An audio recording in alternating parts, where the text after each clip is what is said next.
नवरात्रि का उपवास और भूखी सास। सास ने पकड़ ली थी नवरात्रि के उपवास रखने की जिद। 9 माताओं के लिए 9 दिन व्रत रखूंगी। मैया की भक्ति में शक्ति है। मैया हमारे परिवार को अपना आशीर्वाद जरूर देंगी।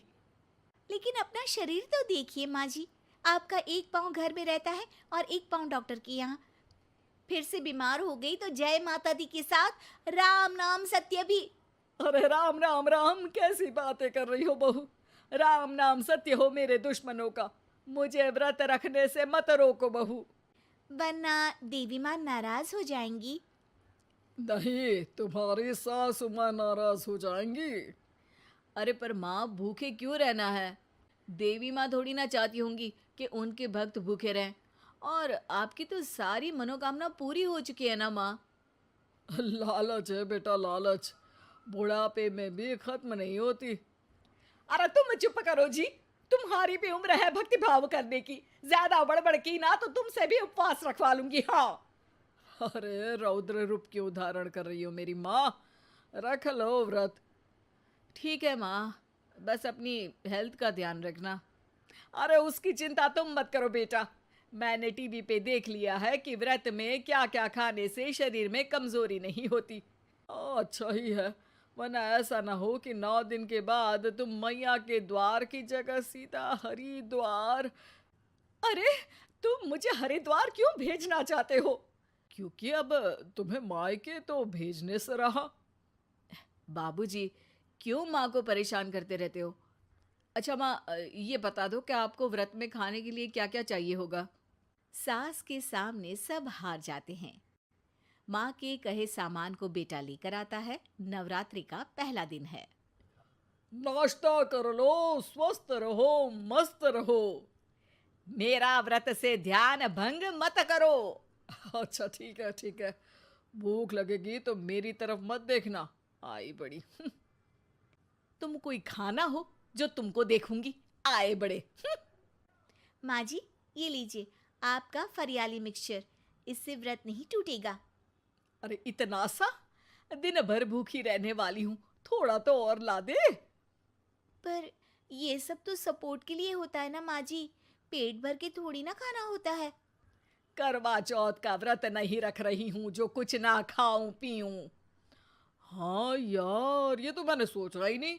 तुम इतने सारे व्रत रखती हो तो मेरे लिए करवा चौथ का व्रत क्यों नहीं रखती? अरे जुबान पे तुम्हारा नाम न रखूं, व्रत क्या खाक रखूंगी तुम्हारे लिए। माँ के कहने पर बहू और भी फरियाली ले आती है, जिसे खाकर माँ डकार मारती है। इतनी जोर से डकारोगी तो दुर्गा मैया भी डर जाएंगी। तुमने तो उनके शेर से भी तेज आवाज निकाल दी। अरे शेर के जैसा पंजाबी मारती हूं मैं, देखना चाहोगे?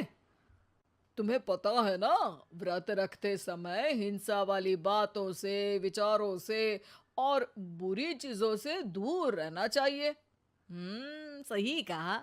बुरी चीजों से दूर रहना चाहिए। इसीलिए तो तुमसे दूर जा रही हूँ, दूसरे कमरे में। सास ने कई सारी ऐसी चीजें खाई जिनसे व्रत ना टूटे। बहू, सब्र का फल मीठा होता है।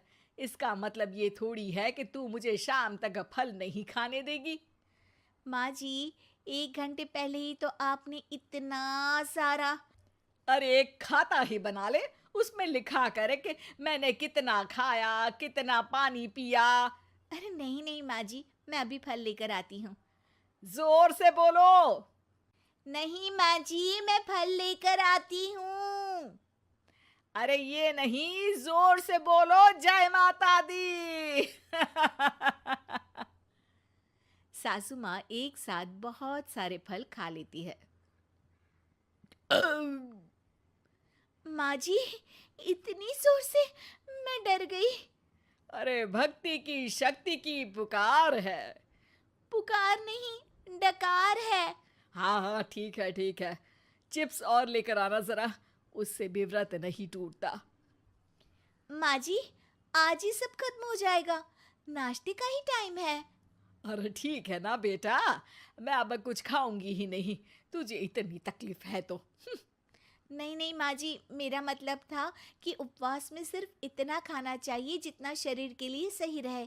स्वाद के लिए खाने से तो अच्छा है कि उपवास ही मत रखो। माता जी की कृपा तो वैसे भी बनी ही रहती है। अरे वाह बहू वाह! एक ढोलक और हारमोनियम भी लेकर आना और प्रवचन करने लग जा। श्री श्री 108 बहु ईश्वरी माता। माँ जी, मैं आपके लिए चिप्स लेकर आती हूँ। बहू की सही सलाह को भी सास नजरअंदाज कर देती है। थोड़ी देर में बहू सास को चिप्स लाकर दे देती है। आलू की चिप्स, आहा मजा आ गया। आलू किसी भी सब्जी में चला जाता है। आलू पनीर, आलू पालक, आलू टमाटर, आलू भिंडी और तो और पराठे में भी चला जाता है। वैसे ही इंसान को भी हर स्थिति में आलू जैसा होना चाहिए। थोड़ी देर में वहां ससुर जी आते हैं। क्या चिप्स खा रही हो? अरे नहीं जी, दिख तो चिप्स ही रही है। अरे तो पूछ क्यों रहे हो? अरे गुस्सा क्यों हो रही हो? उपवास में गुस्सा नहीं करना चाहिए। और ऐसा तो है नहीं कि सिर्फ तुम उपवास करती हो, हमने भी तो किया होगा कभी। नहीं जी नहीं, तुम तो कर ही नहीं सकते। तुम उपवास में भी भेजा खाओगे और भेजा खाने से उपवास टूट जाता है। अच्छा थोड़ी सी चिप्स मुझे दे दो, मन ललचा रहा है। नहीं, उपवास के लिए है। तुम अपना खाना खा लेना जो भी बने। पूरा दिन सास कुछ ना कुछ खाती रहती है। जैसे ही रात होती है, अब बस उपवास हो गया, अब मैं खाना खाऊंगी। जो दिन भर से खा रही थी उसको क्या बोलते हैं? बाबूजी क्यों माँ को परेशान करते रहते हो? अरे लड़के, तेरी माँ दिन भर से इतना खा चुकी है कि देश में भूखमरी की समस्या इसी की वजह से बढ़ रही है। और खाने की दिक्कत नहीं है, कितना भी खाए लेकिन सेहत इधर उधर होती रहती है। कुछ ऊपर नीचे हो गया तो तेरी माँ खाने के बाद हाथ धोएगी और तू अपनी माँ से हाथ धो बैठेगा। अरे इत्तू सा तो खाया था, उपवास भी ना तोड़ू क्या? ठीक है, नहीं खा रही बस। अरे बहू तुम ही बताओ, ये इत्तू सा मतलब कितना खाया है इसने? ना जी ना, मैं कुछ नहीं बोलूंगी। खाना दे रहे हो या नहीं, या 9 दिन बिना जल के उपवास रख लूं? देने के लिए धमकी अच्छी है, सुनने में भी डरावनी लग रही है। पर जैसे तुम्हारी जुबान में स्वाद का खून लगा है ना, तुम भूखी नहीं रह पाओगी। मैं कसम खाती हूँ जी। अरे देखो, कसम भी खाओगी तुम। अरे कुछ और दे दो इसको खाने को। ये ले, दाल चावल खा ले बस। डॉक्टर भी कहते थे कि माँ को आए दिन पेट से जुड़ी समस्या रहती है। बस इसी के लिए घर वाले पहले उन्हें उपवास नहीं करने दे रहे थे, लेकिन जब उपवास करने दिया तो माँ ने इतना फरियाली खाया कि घर वालों की चिंता बढ़ा दी। और जैसा कि घर वालों को डर था, अगले दिन उनकी तबीयत खराब भी हो गई। डॉक्टर को बुलाना पड़ा। अरे जितनी बार आप बीमार होते हो उस हिसाब से तो मुझे एक क्लिनिक आपके घर में ही खोल लेना चाहिए। या फिर क्लिनिक में ही इनका एक अलग कमरा बनवा देते हैं डॉक्टर साहब। बाबूजी, पिताजी, मेरे जनक, क्यों हमेशा मजाक करते रहते हो? डॉक्टर साहब, माँ का पेट खराब है। क्या खाया था? जो मिला जो दिखा सब कुछ। अरे बस भी करो जी। बस तो तुमको करना था खाते वक्त। देखिए, खाना अच्छी बात है और उपवास भी आदमी को रखते रहना चाहिए, लेकिन तब जब शरीर लायक हो। पहले दिन ही बीमार हो गई तो 8 दिन कैसे होगा? आप व्रत मत रखो और खाने पीने पे ध्यान दो। मैं गोलियां दे रहा हूँ। आप भी कुछ खाने को ही दे रहे हो? हाँ, इससे जल्दी ठीक हो जाएंगी। समझ गई हैं आप? अब तो ठीक ही होना है ना मुझे। जोर से बोलो। जय माता दी। जय माता दी।